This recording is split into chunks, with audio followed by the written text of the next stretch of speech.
A warm welcome to another episode of SciencePunk Explains the Frame Budget Approach.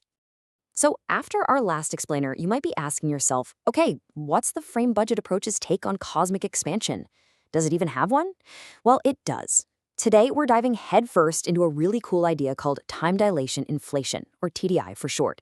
And we're going to figure out if this is just, slapping a new label on something we already know, or if it's something genuinely new, a testable idea that comes right out of the FBA's core logic.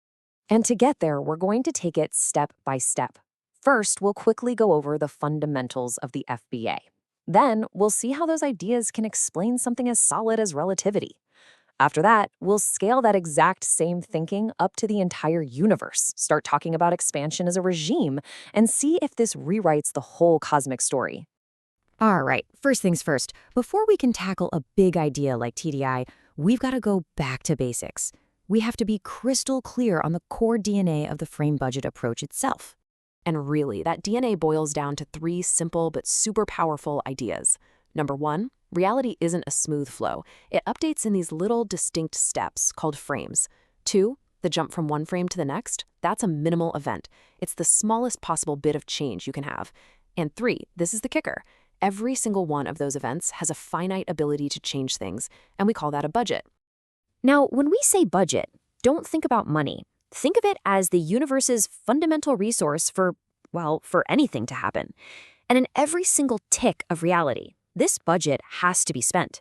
It gets divided between a system's internal change, like a clock ticking, and its external change, which is all about its motion and how it relates to everything else around it. So to show you just how powerful this budget idea is, we're not going to jump right into the deep end of cosmology. Not yet. First, let's see what happens when we use this FBA bookkeeping idea on a concept we all know from physics. We've got to see if this thing actually works in the real world. Think about a clock, just a simple clock. When it's sitting still, 100% of its budget for change can go into its own internal workings, the ticking. But what happens when that clock starts to move? Well, now its budget has to be split, right? Some of it is still used for the ticking, but now a chunk of that budget has to be spent on moving. There's just less of the budget left over for the internal ticking part. And I want to be clear, this isn't just me making up a nice analogy. The FBA framework is very specific about this. The part of the budget that a system can use for its own internal reversible processes, which is basically the definition of its own local time, that share of the budget literally gets smaller when the system is in motion. Okay, I know, this slide looks like a whole lot of math, but don't let your eyes glaze over, because the point here is absolutely huge. This isn't just a cute story about budgets. When you actually run the numbers, this whole idea of reallocating a budget for change doesn't just sort of look like time dilation. No way. It perfectly derives the exact formulas at the heart of Einstein's special relativity. Think about that. The FBA, just by doing some simple bookkeeping, can rebuild a cornerstone of modern physics from the ground up. That's a really big deal. So, okay, we've just seen that this budget logic works. It works so well it can derive special relativity. So what's the next logical step? Well, the big one is, what happens if we take this exact same logic and apply it not just to a clock, but to, the entire universe? Let's just ask the question straight up. What if, for every single minimal step in its entire history, from the very beginning right up until this moment, the universe itself has had a finite, unchangeable budget for change? How would it decide how to spend it? Well, it would totally depend on the situation, right? Back in the early universe, when everything was incredibly dense and, stressed, the budget would have been spent almost entirely on external change, on creating separation between things, disentangling everything from everything else. This is what we see as the creation of space. But now, in our much cooler, sparser universe, that pressure has eased off. The budget is way more balanced, which allows for all this amazing internal change.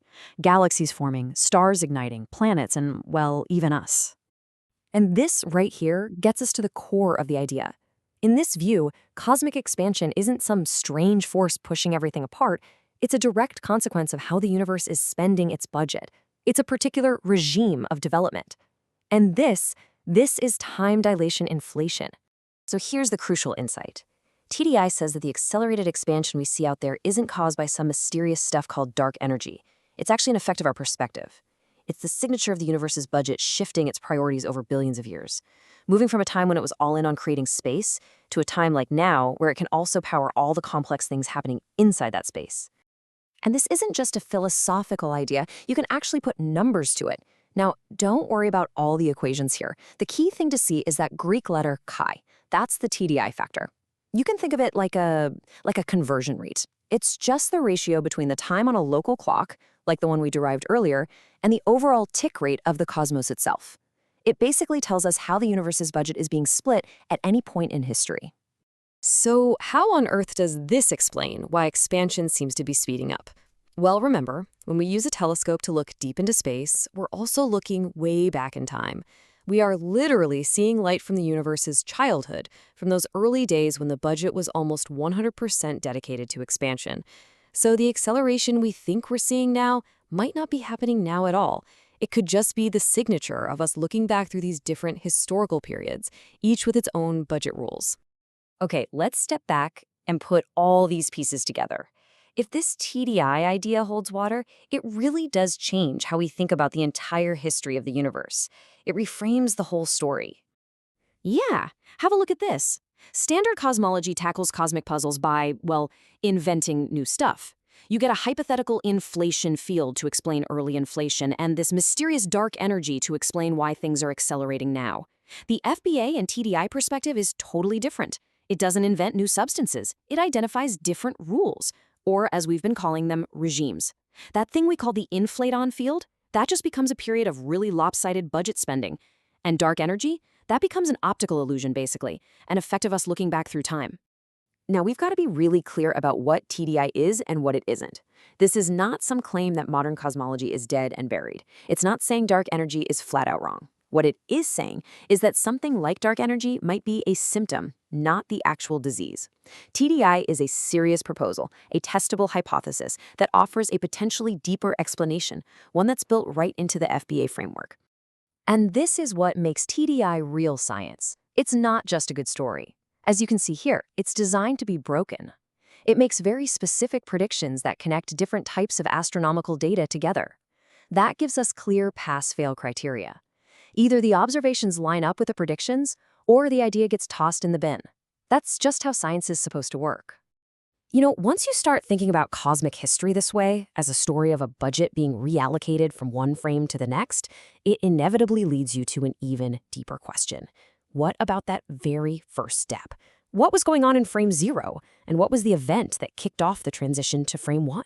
So, let's wrap this up with 3 key takeaways. First, a fundamental part of physics, time dilation, might just be the result of simple bookkeeping with a finite budget. Second, the entire history of the cosmos could be read as a story of shifting regimes, a change in how the universe spends its budget, moving from making space to making complex stuff. And third, time-dilation inflation isn't just a clever name. It's a real, testable proposal that reimagines cosmic mysteries as a direct result of the FBA's core ideas. And our next explainer, we're going to take this budget logic and apply it somewhere completely different, and a lot more personal. We're going to ask if biological aging can be understood as our own irreversible contribution to the universe's budget. Bye for now, until the next episode, and stay curious.